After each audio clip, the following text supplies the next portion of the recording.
mereka itu adalah muslim bermadhab Hanafi. Kalau Maliki itu Afrikanan. Afrika itu bermadhab Maliki. Oke.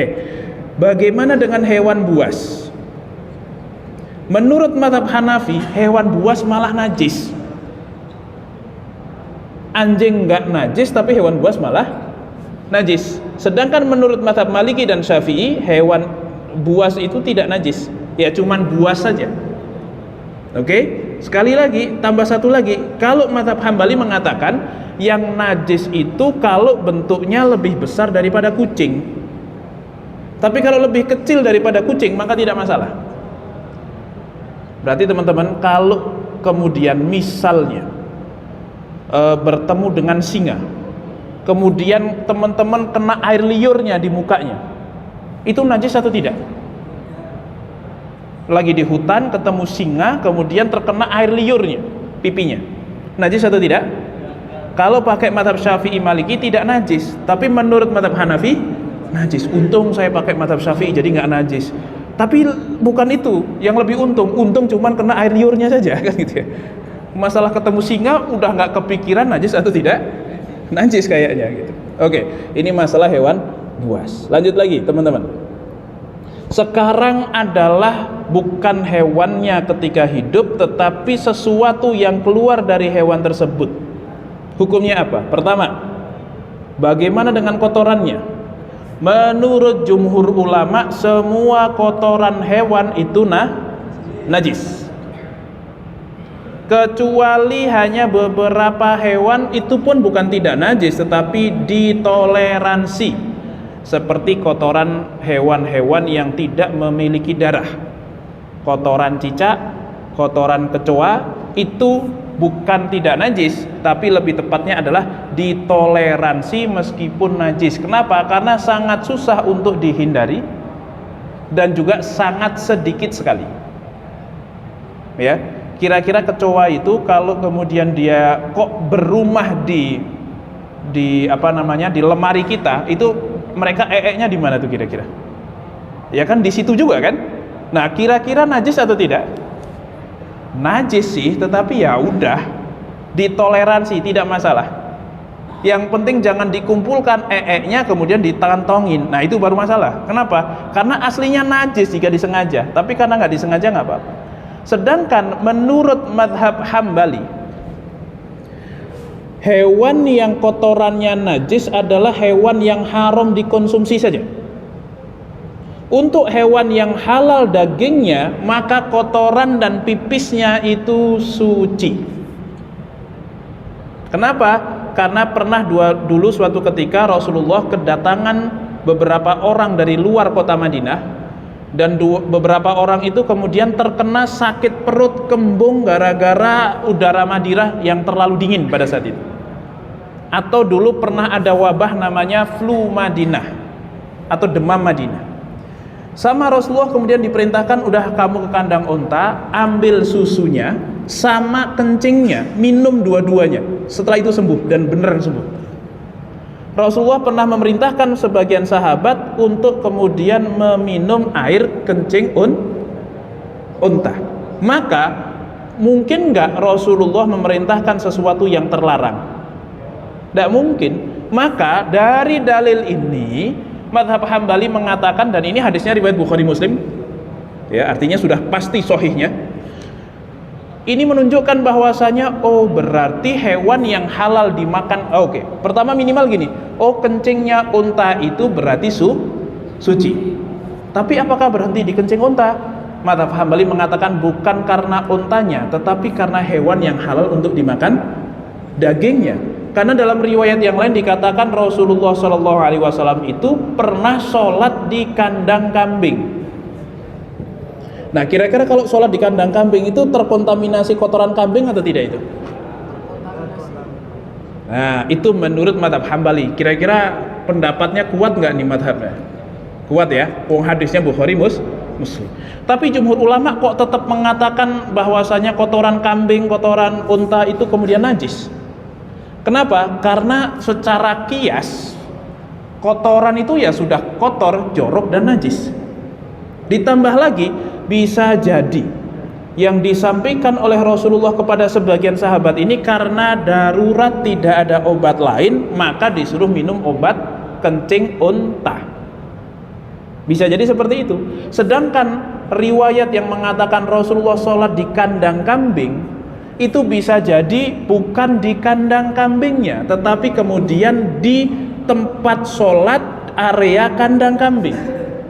Kayak ucapan begini teman-teman, pernah nggak teman-teman pas lagi naik motor atau naik mobil mampir ke masjid untuk pipis? Pernah nggak? Pertanyaannya, boleh emang pipis di masjid? Boleh nggak pipis di masjid itu? Kamar mandi masjid. Tapi kan tetap nyebutnya mampir masjid dong, saya mau pipis. Paham nggak maksudnya? Bisa jadi gini, kita kembali kepada zaman Nabi. Orang kalau punya kambing zaman Nabi itu berapa ekor? Ratusan kan. Kira-kira kandangnya itu butuh orang yang nungguin apa enggak? Butuh kan? Nah kira-kira ada tempat khusus buat orang yang nungguin enggak? Tetap kan? Tetapi orang itu kalau pamitan sama istrinya, mah berangkat dulu ya ke kandang kambing, ke kandangnya atau tempat istirahatnya dia? Paham ya maksudnya ya? Artinya sangat mungkin yang dimaksud kandang kambing di situ bukan di kandang kambingnya, tetapi tempat yang memang disediakan untuk orang nungguin kandang kambing. Bisa dipahami teman-teman? Oke. Ya, ini adalah perdebatan pendapat ulama. Maka teman-teman, kotoran ayam itu najis atau tidak? Najis atau tidak? Menurut jumhur ulama najis, tapi menurut Hambali tidak. Makanya teman-teman nanti siapa tahu bisa haji dan umroh, amin. Kalau di sana itu banyak kotoran burung yang ada di pelataran Nabawi atau Masjidil Haram. Ya, habis itu langsung dipel sih, tapi dipel doang, nggak disiram sama air. Najis nggak itu? Najis kalau pakai mazhab Syafi'i, tapi mereka mazhabnya Hambali. Ya sudah, pokoknya kita bismillah ngikutin mazhab mereka, nggak usah terlalu risau sama najisnya kotoran burung, karena kotoran burung itu harusnya kan najis menurut kita, tapi kan menurut mazhab Hambali nggak najis. Ya sudah, kita ikut mazhab mereka dalam kondisi itu, karena nggak mungkin teman-teman mau sholat ngepel Masjid Nabawi dulu, yang ada malah dikira mau membuat onar, akhirnya ditangkap polisi nanti, ditangkap askar nanti. Oke, itu kotoran. Yang kedua, bagaimana dengan darahnya? Seluruh ulama sepakat bahwasanya darah yang keluar dari hewan itu najis. Darah apa itu? Darah yang keluar ketika disembelih ataupun kalau pas hewan itu terluka. Tetapi jika darah itu kok kemudian masih tersisa di dalam tubuh hewan setelah disembelih, maka tidak masalah. Contoh, teman-teman pernah makan ayam bagian paha misalnya, pas makan deket-deket tulang itu suka ada darah-darahnya itu. Mungkin agak kejepit atau mungkin obesitas itu ayam. Karena kan sebenarnya teman-teman itu makan ayam atau anak ayam sebenarnya. Itu sebenarnya ayam yang kita makan, kalau ayam negeri itu teman-teman, usianya baru 20-30 hari. Paling 30 hari. Anak usia 30 hari itu masih bayi sekali. Dia adalah bayi yang gede, sehingga dagingnya gede, tetapi kalau otaknya itu masih otak bayi itu. Ibaratnya kalau lagi sholat kok ada es krim lewat, itu dia pasti, bang bentar lagi sholat gitu. Ibaratnya otaknya masih otak bayi, tetapi dia dipaksa cepet gede karena mau disembelih. Nah maka sangat mungkin gara-gara itu kemudian darahnya itu keluar kecepit antara daging sama tulang. Nah kalau lagi makan kok ketemu yang seperti itu, najis atau tidak? Tidak. Kenapa? Karena yang najis adalah darah yang keluar ketika digorok. Itu yang keluar semuanya, itu yang najis. Darah yang tersisa di dalam tubuh setelah penyembelihan, maka hukumnya adalah suci. Oke, makanya teman-teman kalau makan steak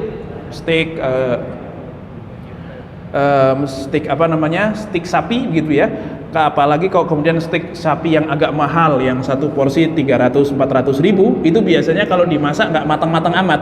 Nah kalau dimasak nggak matang-matang amat, itu kadang suka ada cairan yang agak warna merah. Katakanlah itu darah pun ya tetap halal. Katakanlah itu darah ya tetap halal. Padahal itu juga bukan darah, namanya apa gitu kan? Itu bukan darah. Jadi halal untuk dikonsumsi. Yang berikutnya, keringat. Bagaimana dengan keringat hewan? Ini keringat hewan ya. Kalau keringat teman gimana hukumnya? Najis apa enggak itu? Najis apa enggak?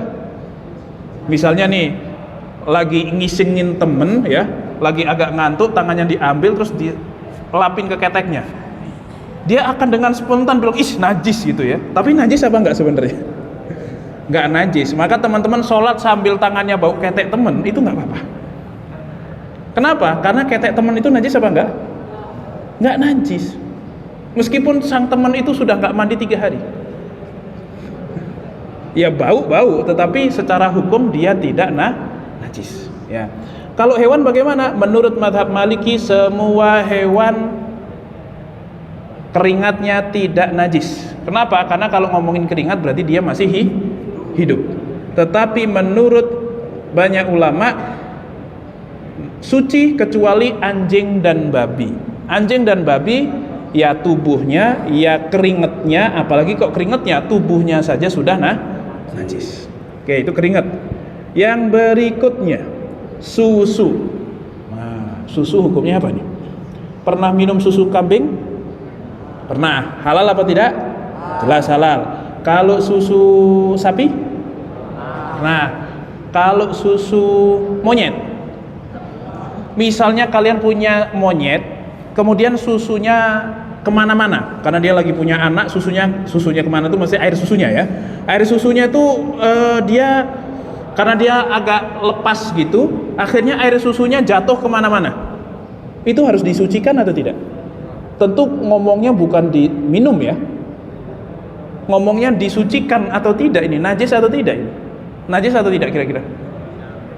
Oke, susu itu tergantung hukum dagingnya. Maka kalau teman-teman punya monyet, kebetulan monyet itu lagi nyusuin, kok susunya tumpah ke lantai, maka najis, wajib disucikan. Kalau susu beruang, najis apa enggak? Beruang halal enggak dimakan dagingnya? Tidak, haram. Berarti susu beruang juga hukumnya najis. Kalau susu kuda? Kuda halal enggak dimakan dagingnya? Halal, berarti suci untuk dimakan, diminum susunya. Kalau susu naga, yang ada itu susu beruang, padahal isinya susu sapi, itu halal atau tidak? Kalau itu halal. Oke, susu, tergantung dagingnya. Terus apa lagi teman-teman? Yang berikutnya, telur. Nah, ini telur ini agak unik nih. Saya langsung bacakan saja, langsung ininya saja. Menurut mazhab Hanafi, semua telur itu halal kecuali hewan yang haram yang berdarah. Yang ada darahnya dan dia haram untuk dikonsumsi, maka telurnya juga haram dikonsumsi dan telurnya pun najis. Oke. Telur ayam suci atau tidak? Halal dan suci. Telur ayam pecah di lantai, ya sudah dilap saja, cukup. Mesti nggak usah disucikan. Nggak usah bingung itu najis apa nggak, jelas tidak najis. Tapi kalau kemudian ketemu sama telur cicak, keinjek, pecah, ini bukan jajanan ya, telur cicak. Nah, itu kira-kira najis atau tidak? Dalam pandangan mazhab Hanafi tidak najis karena berasal dari hewan yang tidak punya darah. Meskipun boleh dimakan apa enggak? Tidak boleh dimakan, tapi tidak najis. Oke, kalau mazhab Maliki dan Syafi'i, seluruh telur itu suci dan halal. Telur ular suci atau tidak? Dalam pandangan Hanafi, berarti kalau kita nemu telur ular kok pecah di lantai kita, wajib disucikan atau tidak? Wajib menurut Hanafi. Tapi dalam mazhab Syafi'i dia tidak najis. Kalau tidak najis berarti boleh dikonsumsi, kecuali kalau membahayakan, maka tidak boleh. Kenapa?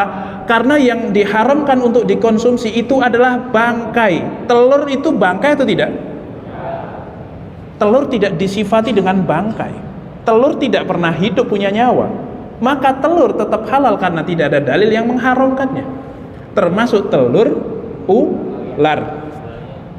Telur buaya halal. Telur terlepas dari buaya itu halal atau haram, tapi telurnya halal menurut Syafi'i dan Maliki. Termasuk telur ular. Oke. Tapi kalau menurut madhab Hambali tergantung dagingnya. Kalau dagingnya kok halal dikonsumsi, maka telurnya halal dikonsumsi. Tapi kalau dagingnya kok tidak halal dikonsumsi, maka telurnya juga tidak halal untuk dikonsumsi. Oke, berarti kita studi kasusnya adalah telur kura-kura. Katakanlah dalam madhab Syafi'i kura-kura haram dikonsumsi, tapi telurnya boleh atau tidak?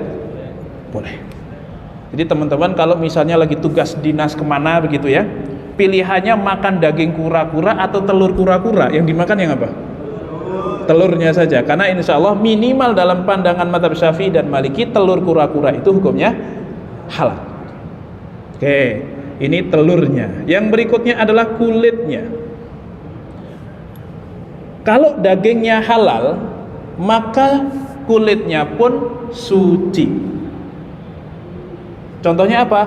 Kulit sapi yang mati karena disembelih. Tetapi kalau kulit bangkai, maka menurut Hanafi dan Syafi'i sah bisa disucikan dengan cara disamak, tetapi menurut Maliki dan Hambali najis. Jadi kalau punya sapi mati ketabrak mobil misalnya, maka kulitnya pun dalam pandangan mazhab Maliki dan Hambali tidak bisa dimanfaatkan. Tapi kalau Syafi'i sama Hanafi boleh dimanfaatkan dengan cara disamak. Disamak itu dikeringkan supaya darahnya yang bikin bau itu hilang, kemudian sisa kulitnya saja menjadi kering, bisa dipakai untuk pakaian. Bisa dipahami ya? Nah, jadi beda antara sapi yang disembelih sama sapi yang mati jadi bangkai. Bagaimana dengan kulit buaya? Kan nggak mungkin buaya kok kemudian disembelih. Kan juga agak halal juga dagingnya. Boleh nggak kita kemudian pakai sepatu dari kulit buaya? Dalam pandangan Hanafi sama Syafi'i boleh selama disamak. Hanya kulit babi dan kulit anjing yang tidak bisa disamak. Jadi tetap kalau sepatu kok asalnya dari kulit babi tetap tidak bisa digunakan, tidak boleh dipakai, haram diperjualbelikan karena dia najis ya, dan memakainya pun ini bermasalah meskipun, tapi nanti saya setiap mau sholat saya cuci kaki Ustaz, tetap tidak boleh memanfaatkan barang najis, itu hukumnya tidak diperkenankan. Taib, ini adalah sesuatu yang keluar dari hewan ya. Oke. Nah, apakah kulit yang disamak boleh jadi kerupuk kulit? Kalau dari hewan yang memang halal, sapi disembelih, terus kulitnya dipakai jadi apa namanya? Jadi sepatu. Tapi pas di hutan survival nggak ada makanan, adanya sepatu itu. Ini kan aslinya kulit, nah gitu kan? Dikeringkan kemudian dimasak dan dimakan, boleh apa enggak? Jelas boleh. Cuman bagaimana cara menghilangkan dia dengan bau jempolnya itu, kan gitu. Oke, tetapi bagaimana kalau sapi mati terus disamak kulitnya, boleh nggak dikonsumsi? Jawabannya tidak boleh dikonsumsi, dia hanya boleh dipakai. Dia tidak najis, tetapi secara hukum konsumsi dia tetap hukum bangkai. Tapi dia tidak najis. Ini agak anomali memang, agak-agak pengecualian ini. Najisnya tidak najis, tetapi secara apa namanya? Secara konsumsinya dia tidak boleh untuk dikonsumsi. Jadi memang konsumsi sama najis itu hukumnya agak sama, tetapi ada beberapa yang berbeda. Baik, Allahu a'lam bishawab. Ada yang mau bertanya sebelum kita akhiri, teman-teman? Hewan dua alam boleh dikonsumsi atau tidak? Menurut madhab Maliki boleh, menurut madhab Syafi'i tidak boleh. Itu kita sebenarnya lagi ngomongin bukan halal haram nih, lagi ngomongin najis atau tidak najis. Tetapi menurut pandangan madhab Syafi'i, katak atau tadi apa namanya bulus itu kuya, kura-kura itu kemudian boleh dikonsumsi menurut mazhab Maliki. Tapi menurut mazhab Syafi'i tidak boleh untuk dikonsumsi. Oke, ada lagi mungkin? Cukup? Gesper yang dipakai, gesper yang berasal dari kulit ular boleh dipakai sholat atau tidak? Menurut Syafi'i dan Hanafi boleh kalau sudah disamak. Yang nggak boleh disamak cuman babi sama anjing. Jadi tidak masalah kalau pakai kulit ular untuk gesper dan pakai untuk sholat, tidak masalah. Tapi orang kaya itu biasanya. Kalau jenengan kok punya, kalau teman-teman punya, tanyakan keasliannya, kayaknya nggak asli-asli amat itu. Oke, cukup ya. Baik, semoga bisa difahami dan dari sini kita mendapatkan pemahaman mana yang najis, mana yang tidak, mana yang perlu disucikan, mana yang tidak, bahkan mana yang bisa dikonsumsi dan mana yang tidak. Semoga kita semuanya mendapatkan hidayah dari Allah Subhanahu wa taala, mendapatkan keistiqomahan untuk ngaji dan mengamalkannya. Semoga Allah panjangkan usia kita dalam kesehatan dan di dalam keistiqomahan sampai nanti diwafatkan dalam kondisi yang terbaik, yaitu dalam kondisi husnul khatimah. Amin amin ya rabbal alamin. Cukup itu dari saya. Billahi taufik wal hidayah. Wassalamualaikum warahmatullahi wabarakatuh.